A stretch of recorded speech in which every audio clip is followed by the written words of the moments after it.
कहते हैं भारत युवाओं का देश है, तो जो ग्रामीण हैं हमारे, उनमें जो हम एक तरह से कह सकते हैं जो मैन पावर है, उसका हम सही उपयोग अगर करना चाहें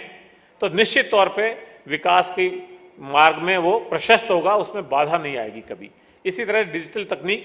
चाहे वो गांव में अभी आप देखते हैं ई मित्र का भी काफ़ी बड़ा जाल है, लेकिन हर व्यक्ति का हर काम डिजिटली संभव हो जाए, उसको उसके लिए कहीं जाना नहीं पड़े, ये भी एक प्रमुख उसका पार्ट होगा। तो ये एक मैंने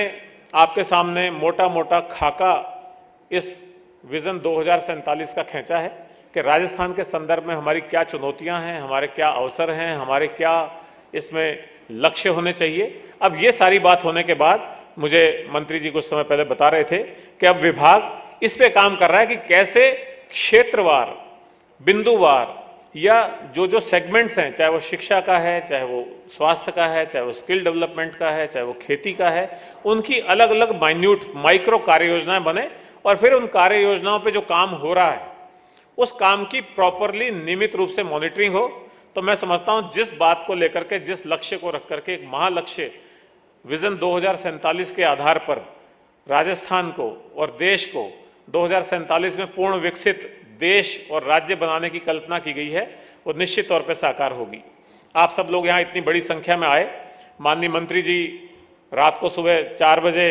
फ्री होकर के आए, उसके बावजूद समय पर आप यहाँ इस कार्यक्रम में मौजूद हैं, तो इससे हमें पता लगता है कि विभाग खुद कितना गंभीर है। हमारा काम तो एक कैटलिस्ट का है, एक उत्प्रेरक का काम है। हम तो केवल इस बात को आम जनता तक पहुंचाना चाहते हैं कि ये विभाग की उपलब्धियां हैं, ये विभाग की कार्य योजना है और ये विभाग की मंशा है। तो सभी लोग इसमें अपना सहयोग दें। और